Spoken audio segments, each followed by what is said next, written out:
guys, welcome back to our channel. I know I have been a little MIA lately, but I am back and we are in full swing here. If you're new to this channel, thanks for stopping by. If you're a regular watcher, we thank you for all your support, and here we go. We're going to talk about how much a retail store owns. So we're going to get into literally all the nitty-gritty on how much a store like ours makes, the size of our store, all our inventory and how much that costs, and you know, all those numbers added and subtracted and this and that, along with our daily sales. So we're going to just talk about everything today and let you guys know exactly what we make.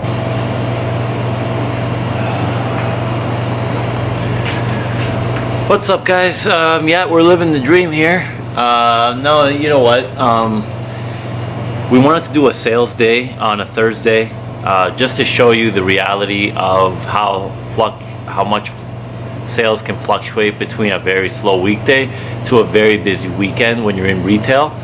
Some of you may know, if you've ever worked in retail, how much different a Tuesday can be from a Saturday.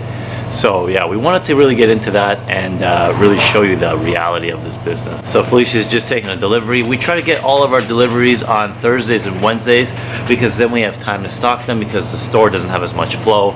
I really recommend that tip to you guys, just because it will make your life a lot easier.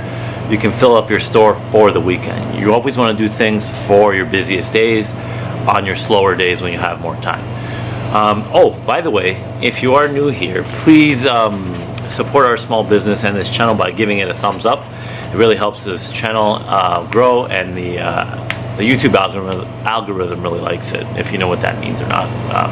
Yeah, because I don't. So yeah, this over here is a small shipment that just came in. It's honestly about $400 worth. Felicia is going to be bringing it in right now. She can barely carry it. That's just great. There's about, I'd say, about 8 boxes like that. What are those? You want to just show them? Okay, these are Nikers. This is like a ginger snap cookie called Nikers. Nikers, if you're watching this, we'd love to be sponsored by you. Thank you. We're not a big channel yet, but one day we will be. Yeah, so these are ginger snap cookies. People like them really around the holidays more, but generally all year round you can sell these. Let me just show you one. Oh yeah, here you go. Come in a little box. Nikers ginger snaps, great brand, great product, and a lot of the older people tend to like these, and our customer base, we do have a lot of older people, so that's why these do very well. Just something a little snack to add on, make a little bit more money, and it, you know, it's shelf stable and it lasts a long time, so you don't have to worry about waste. That's beautiful in this business and retail in general.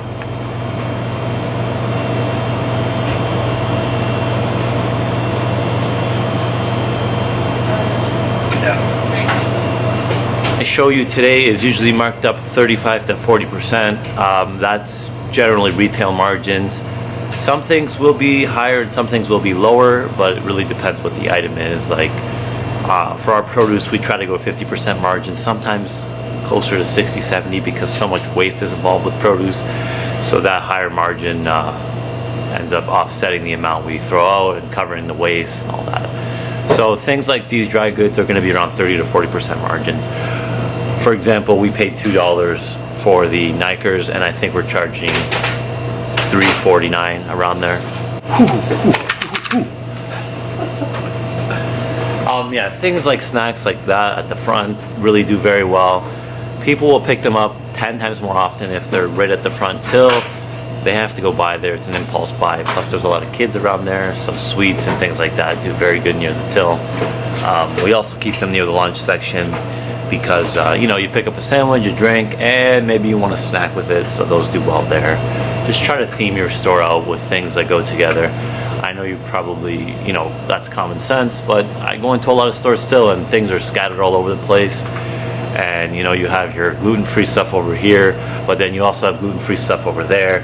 Then you put some gluten-free stuff in a back corner, and there's some underneath the table.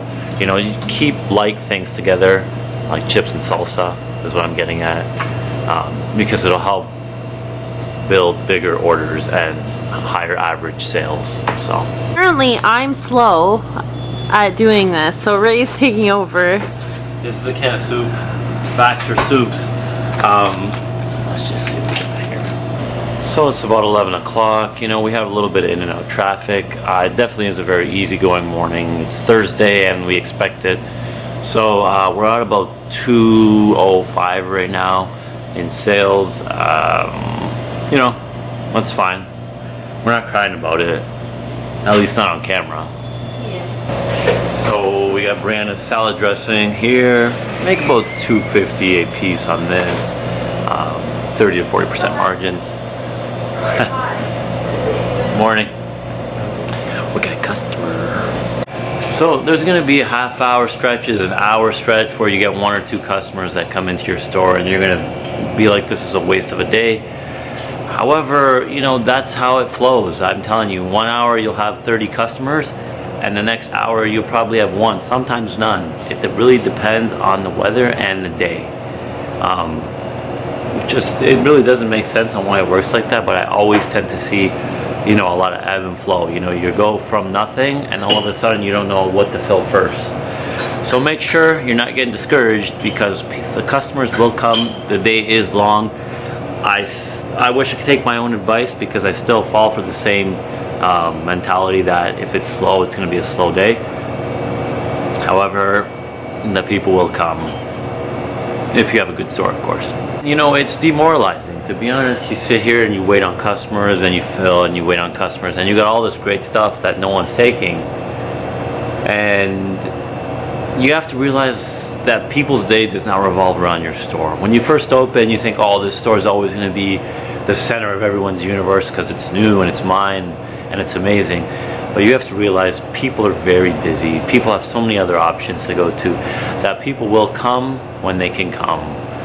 After work, around 4, you'll be busiest. But during the day, most people who are going to shop at your store, especially if you own a small little store that has prices a little bit higher than the discount stores, then you're going to find most of your people are working people who work during the week until 4 or 5 o'clock, and you'll be probably making 60 to 70% of your revenue between 4 and 6. It's really crazy that you have to be open anyways during the day, but there's people that have a day off, they'll come in. There's people that called in sick, they'll come in. There's older people that retired, they'll come in.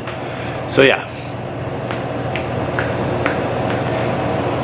retail is nuts, and if you can really make a living on it for a long period of time, and you already have, kudos to you, because it's not an easy gig. Even if you see a store that's busy and has employees, I'm telling you that doesn't mean that they're killing it, because their expenses are so high. Like this fridge here probably runs me about, I don't know how much a month, but the hydro bill around here with these coolers and the lights and the air conditioner and the overhead in general, it is not an easy gig to make a profit around here. So before you jump into something like this, really know how much you have to sell to turn a profit and pay yourself a living wage, because it's going to take time to get there. So today has definitely been not our typical Thursday. We're currently at around 280 for total sales, which is kind of a bummer, but you know, it's just how it goes. The weather truly does affect business, and I know I always say it, but it's so true. I know a lot of people agree with me too, because I read those comments, and a lot of business owners also say the same thing. Hi, how are you? Picking up, and slowly but surely, but I definitely think the afternoon it will be busier. That it's always like that for us. Between like 2 o'clock and 3, and then it dies down again, and then from like 3:30 to about 6 we're super busy, normally because people are coming off of work and they're coming here to do their grocery shopping and then they head home. Social media is something that we try to focus on daily, actually, because we have to make sure our presence is known. There's so much online and so much just like retail around that you have to make yourself stick out, and by keeping active on that, you're like in the back of everyone's mind when they are thinking of, you know, groceries or specific items that they're looking for. New item we actually got, it was a couple items, but it's actually a new company that is a few hours away from us, but no grocery store in our area has this, which obviously makes it very different. And they have great variety, so we're just like, why not stock our shelves with it?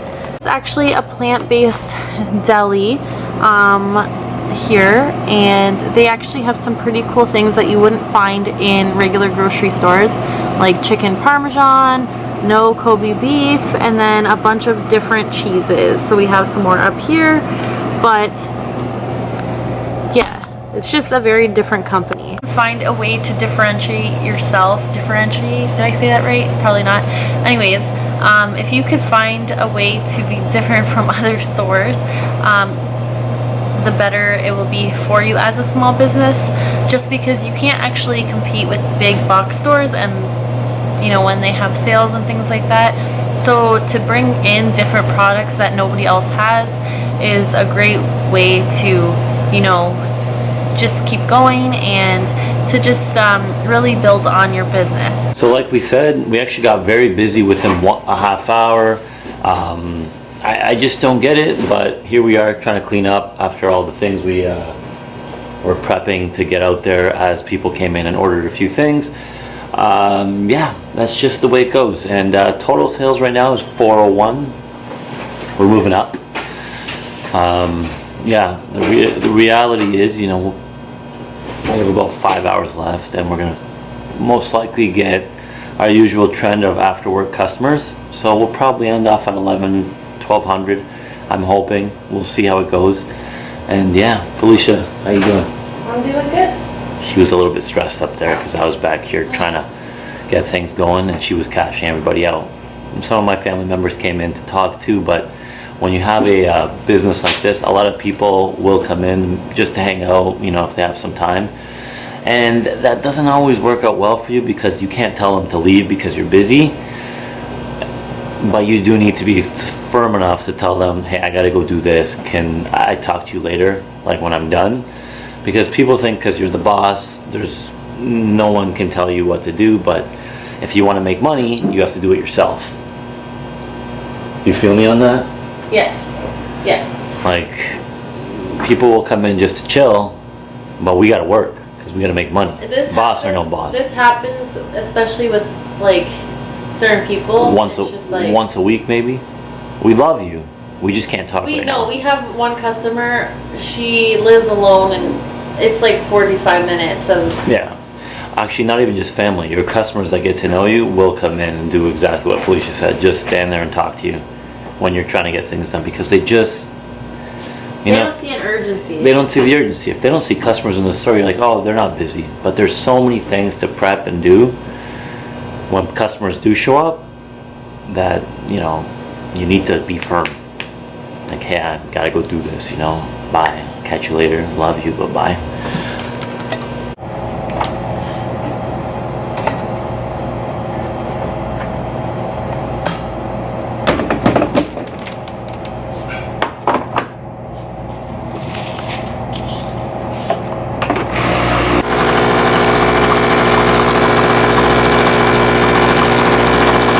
To touch on my topic of, you know, having things that nobody else does, our store was supposed to be just produce and grocery items, and that's what we intended when we first opened the store.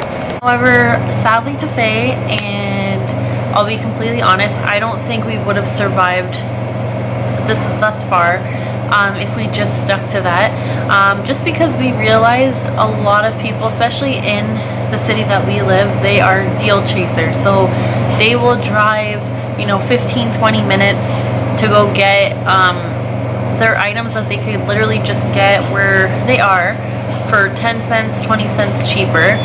So we had no other choice but to go back to the drawing board and kind of like reinvent what we wanted our store to be. So now we sell a lot of specialty items, keto friendly, sugar free, gluten free, vegan options, which I think has really helped.